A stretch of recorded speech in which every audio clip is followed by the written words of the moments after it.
جەمال نزیکەی نیو کاتژمێرە کە پرۆسی دەنگدان لە ئێران کە 16 کاتژمێر بەردەوام بوو کۆتایی هاتووە با ئێمە گفتوگویەک بکەین لەبارەی کۆی پرۆسەکە لە ئێران میوانمان هەیە بەڕێز کاوا هەنگەری بەرپرسی تۆڕی نەدای زاگرۆز لە بروکسل لە بەلجیکاوە لەگەڵمانە بەڕێز ئاهەنگەری زۆر بەخێربێی بۆ کوردستان 24 با سەرەتا بۆ دەست پێ بکەم ینی ئێران مەبەستی چی بوو لەوەی 3 جار پرۆسەی دەنگدانی درێژ کردەوە 16 کاتژمێری خایاندەم پرۆسەیە ئیزن دەخوازم لە ڕێگای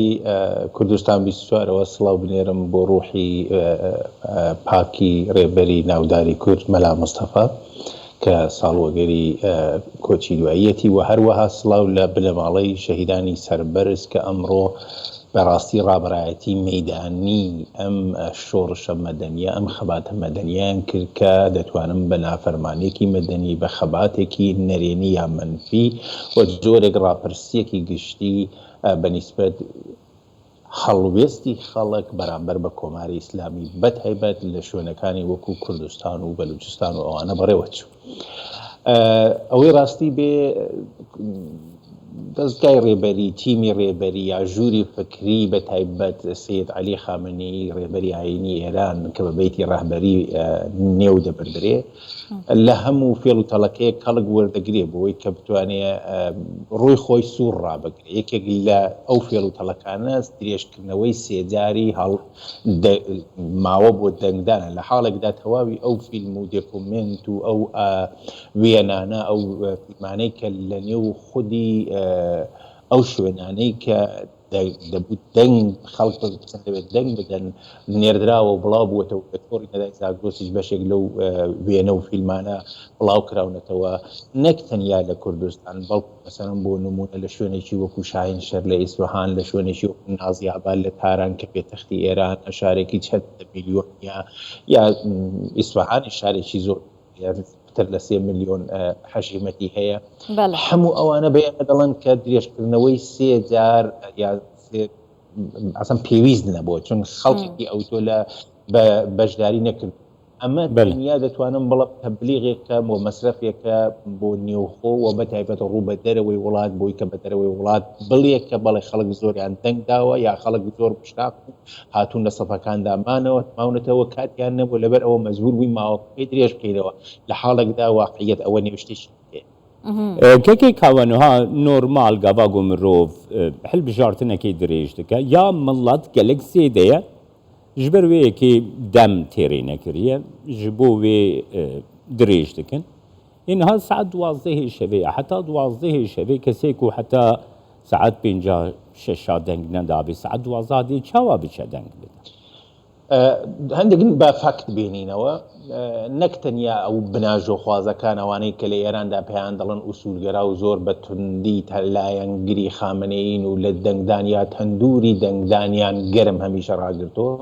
بەڵکو کەسایەتی هەیەکەیە کە ناودارن لە نێو کۆمەلگای سیاسی ئێرانیدا لە نێو دۆزگای جمهوری ئیسلامیدا خزمەتێکی زۆریان کردووە کەسانێکن لەو چەندەیە ساڵی ڕاپردوودا بەڕاستی تەندوری هەڵبژاردنیان لێ کۆماری ئیسلامی گەرم ڕاگرتووە وەکو کەسێکی وەکو تاتزادە کە ئێستا لە بەندیخانەیە یا کەسێکی وەکو یا حتا کوردێک نێوبەرین وەکو عەبدوڵڵای ڕەمەزانزادە کە پارێزگاری پێشووی سنە بۆ لە زەمانی خاتەمیدا ئەمانەش دەنگدانیان بایکۆت کرد یعنی کەسانێک کە لە چەندە ساڵی تەندوری هەڵبژاردنیان بۆ کۆماری ئیسلامی گەرمدا دەهێنا ئێستا ئەمانەش تویتیان لێداوە یانیان داوە کە بەشداری ناکەن کەوابوو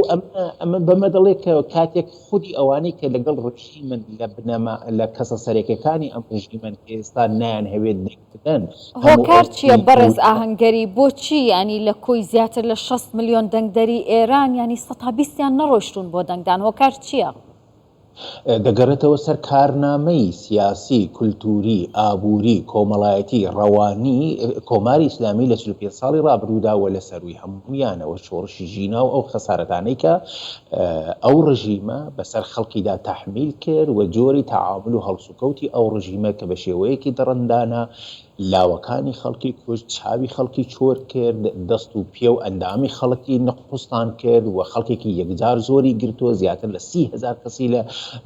دەست بەسەر کردووە، خەڵکی شکنجە کردووە، خەڵکی کوشتووە و تەنانەت تەرمی ئەو شەهیدانە ناداتەوە بە ماڵەکانیان، کەوا بوو ئەوە هەمووی دەچێتە نێو کارنامەی سیاسی ئەم ڕژیمە و خەڵک بەرامبەر بە چۆنێتی تەعاملی ئەو ڕژیمە لەگەڵ خۆیان جوابی ئەو ڕژیمە دەدەنەوە جا بە ئەرێنی یانێنێنی من پێم وابێ کارنامەی ڕژیم ئەوڕۆ بە باشی ڕوون بوو و حتا تەنانەت ئەوەش بڵم کە جەنابتان فەرمووتان کە 20% زۆر پێشتر کەسێکی وەکو موحسینی ڕەزایی کە فەرماندەی پێشووی سپای پاسدارانە ئێستا لە نێزیکانی خامنەییە و لە مەجمەعی تەشخیصی مەسلحەتی نیزامدا هەیە، ئەمە بۆ خۆی زۆر پێشتر کەمتر لە 40% پێشبینی کرد. ئێستا کە ئەو وەزعات پێشێ بێگومانە من پێم وایە دیارە لە شوێنی وەکو بەلوچستان و کوردستان وانە بە شێوەیە ڕەها بایکۆت کراوە، هیچ قسە لەسەرەوەی نیە، بەڵام لە شوێنەکانی دیکەش بە باوەڕی من زۆر کەمتر لەوەی کە موحسینی ڕەزاییش پێشبینی کرد و خەڵک بەشداری کرد. بەڵێ کێکی کاوەنها حکوومەتە ئیرانی یان نەها هەروەها جڤاتە ڕێبەریە، هەروەها حکوومەت پارلەمان وەکی حکوومەتێکی تونندرە و تێناسکردن، یعنی لە ئاستا جیهانی دەژی وەکی حکوومەتێکی گۆ دەستوەردانیت کارێ وڵاتین دندە دکە دناو خۆدەژی حکوومەتێکی تونندرەوە لە هەمبەرێ وڵاتیان پشتی وێ هەلبژارتنی گۆرا باهوەریاتە تو گوهرتن سیاسەتە ئیرانێدا پێکتێ؟ نا هیچ هەڵبژاردنێک لە ماوەی 45 ساڵی ڕابردوودا گە بیکەینە تەجروبە و ئەزمون و فەکت ئەکت و کردداری ڕژیمی کۆماری ئیسلامی چ لە ئاستی نێوخۆی چ لە ئاستی دەرەوەدا نەهێناوەتە حاڵەتی گۆڕاندنەوە یا شوێندانەر نەبوو. دەلیلەکەشی ئەوەیە کە بنەمای فەلسەفی ڕژیمی کۆماری ئیسلامی بنەمایەکی ئیدۆئۆلۆژیکە، بنەمایەکی عەقیدەتیە، دموکراتیک سێکۆلار نییە کە بگەڕێتەوە سەر دەنگی خەڵک، بگەڕێتەوە سەر بۆچوونی خەڵک و یا خەڵک یا ئێرادەی خەڵک یا ویستی خەڵک لە چەندوچۆنی پێکێنانی گۆڕان و شلوتونکردنی هەندێک سیاست و استراتیژی ئەوانەدا دەخالەتی هەبێ و چون ئەم حکوومەتە حکوومەتێکی خەڵقینی هەڵقوڵاوی خەڵک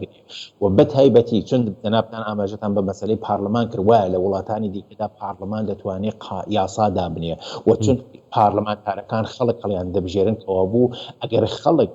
و خۆی لە نێو خۆی خەڵکدا مەوجێک دروست بێ، شەپۆلێک دروست بێ، داوایەکی گشتی دروست بێ، زۆرینەی ئەو کەسانی کە دەستنە پارلەمانەوە دەتوانن بە پشت بەستن بە داوای خەڵکیان یاسایەکی خەڵکانە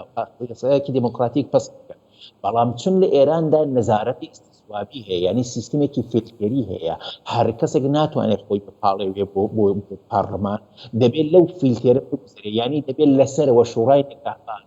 و دەبێت ئەوانە تئیت تا ئەوانە یعنی جێگای پەسەند و جێگای مانەی بیتی ڕەهبەری و شەخصی خامنەیی بن و بەتایبەت دوای شۆڕشی شینە ڕژیمە زەربەیەکی یەکجار زۆرسی هەم لە نێوخۆ و هەم لە دەرەوەی وڵات ئاستی یاوێکەوە بەڕاستی مەشروعیەتی دەتوانم بڵم گەیشتە تا نزیک سیفر. ئەمە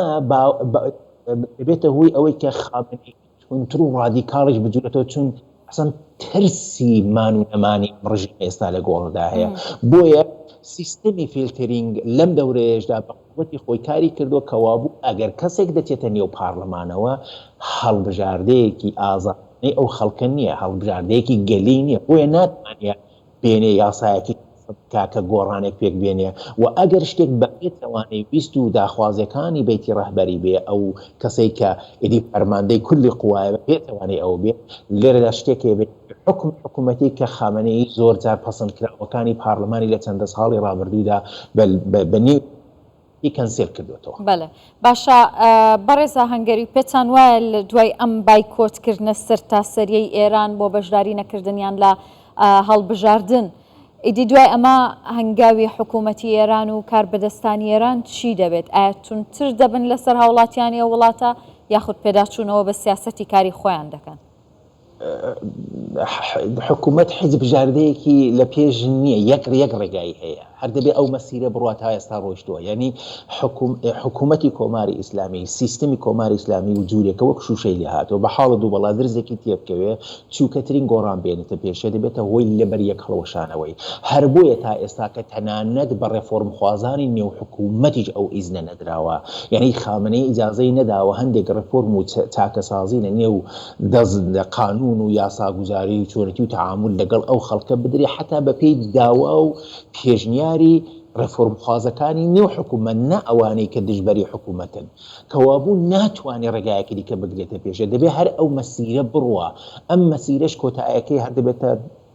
لە ناوچوون و بەیسا فەوتانی ئەم ڕەشیمە شتێکی دیکەنی بەێ کەکەی کاوە دوو هەڵبژارتن پێک هاتن ئیرۆ هەڵبژارتنا جڤاتە شارەزایەن ڕێبەرێ ئیرانێ و یا پارلەمانتو کیژانش هەردوویا گرنگتر بوو ji بۆ